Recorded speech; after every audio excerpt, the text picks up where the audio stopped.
Once again, I am welcoming you on my YouTube channel. I am very thankful for you to supporting me and loving me. Okay, let us continue again.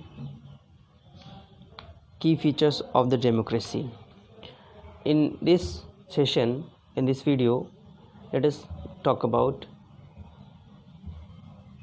Decision making mechanism. आखिर decision making mechanism होता क्या है? And that is third features of democracy. इसका अर्थ ये होता है कि कोई भी निर्णय लेना, कि भारतीय लोकतंत्री व्यवस्था में डिसीजन मेकिंग एंड डिसीजन कैसे लिया जाएगा, वह कैसे लिया जाता है. मैकेनिज़्म का मतलब होता है एक व्यवस्था. इन इंडिया, भारतवर्ष में डिसीजन मेकिंग पावर्स यानी किसी भी निर्णय को लेने की क्षमता लाइज होती है with 3 organs of the government. सरकार के 3 अंगों में होती है. पहला ऑर्गन है नंबर 1 लेजिस्लेचर. तो लेजिस्लेचर करता क्या है? Legislature is concern with the making of the law, यानी कि लेजिस्लेचर का जो मुख्य काम होता है कानून बनाना होता है. Number 2 executive. तो एग्जीक्यूटिव करती क्या है?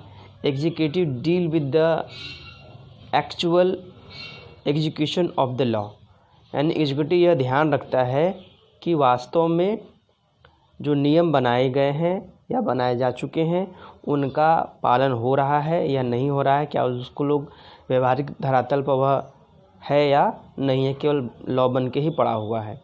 Number 3 organ of the government, that is judiciary. Judiciary क्या है? Judiciary enforce the law by the legislature. तो जुडिशरी का यह काम होता है, न्यायपालिका का यह काम होता है कि वो लॉ को इन्फोर्स करे, व्यवहार में लाए. किसकी मदद से? लेजिस्लेचर की मदद से. और इन तीनों के संयोग से ही हमारे भारतवर्ष में कोई भी निर्णय लिया जाता है. All the 3 organs perform their functions in according with the provisions made in the constitution. कहने का अर्थ ये हुआ कि हमारे भारतीय संविधान में दिए गए निर्णयों के अनुसार, दिए गए प्रावधानों के अनुसार ये तीनों सरकार के अंग कार्य करते हैं. The 3 bodies thus keep a check on each other.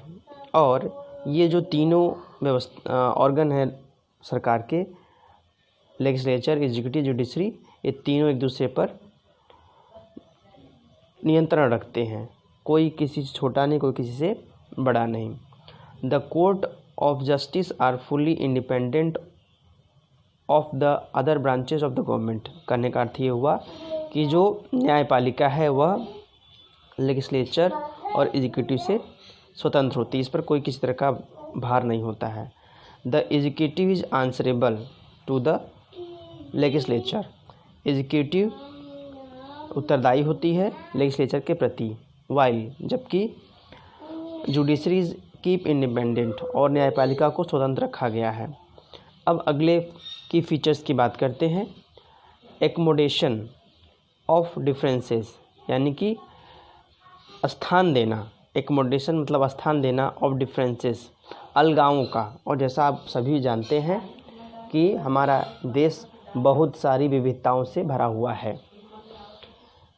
अब क्या विविधताएं हैं, आइए उसके बारे में थोड़ी चर्चा करते हैं. और इन विविधताओं के साथ हमारे देश को चलना भी, हमें भी चलना है. Various factors contribute to making a society diverse such as religion, caste, language, tribal identification, culture and reason.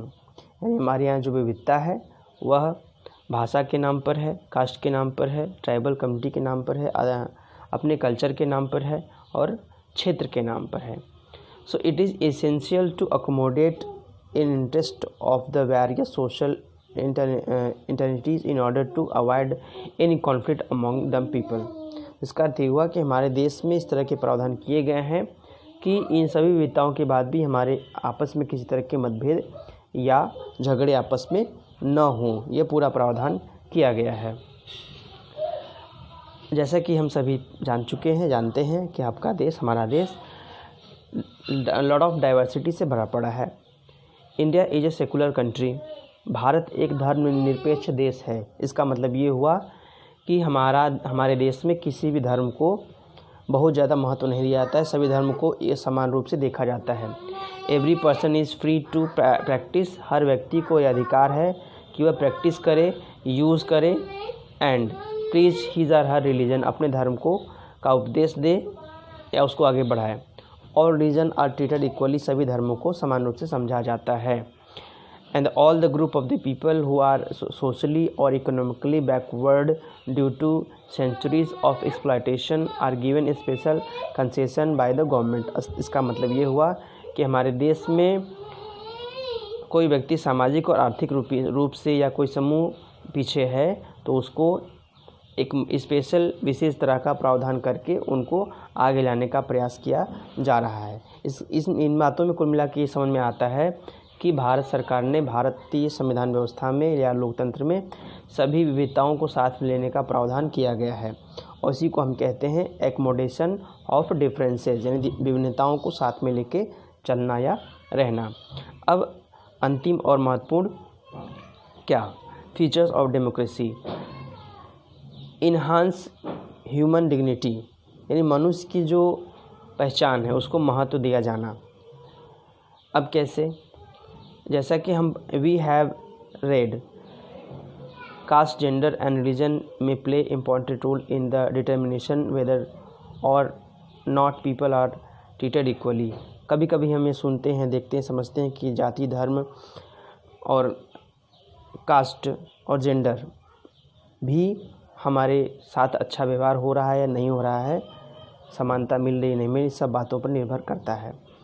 अब untouchable people, women and minorities represent social groups that are treated unequal। कभी कभी महिलाओं को छोटा समझा जाता है, अनटचेबल पीपल को भी महत्व नहीं दिया जाता और जो माइनॉरिटी कम्युनिटी के लोग होते हैं उनको भी महत्व नहीं दिया जाता है।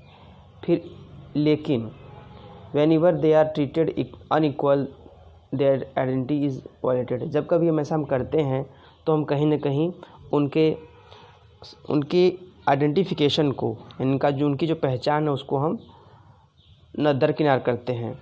तो हमारे संविधान के द्वारा सभी लोगों को, महिला हो चाहे पुरुष हो चाहे किसी छोटी कास्ट का हो, कोई भी व्यक्ति हो, सबको समान रूप से सोचने समझने की व्यवस्था की गई है। कोई छोटा नहीं, कोई बड़ा नहीं, सबको समान रूप से देखने की बात कही गई है। डेमोक्रेसी प्रोहिबिट्स, यानी लोकतंत्र प्रोहिबिट करता है, रोकता है, मना करता है डिस्क्रिमिनेशन, मतभेद on the basis of gender के आधार पर। कोई छोटा, कोई महिला, पुरुष, ऐसा नहीं कि महिला काम कर रही है तो पुरुष वो काम करे तो उसको कम पैसा मिले, ऐसा कोई प्रावधान नहीं, सबको बराबर देखने का प्रावधान है। सो हमारा यह मुख्य कर्तव्य है और कॉन्स्टिट्यूशन भी हमें इस चीज़ का अवेयरनेस करता है कि हम सभी लोगों को सामाजिक, आर्थिक, राजनीतिक रूप से बराबर रूप से देखें और उनको आगे लाने का प्रयास करें। Nobody is inferior whether women और माइनॉरिटी क्लास पीपल और untouchable people.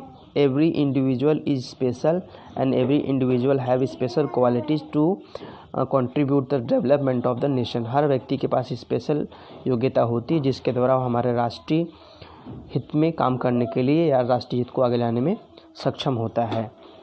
On constitution of India empowers this groups, हमारा भारतीय संविधान इनको आगे ले जाता है। Thank you for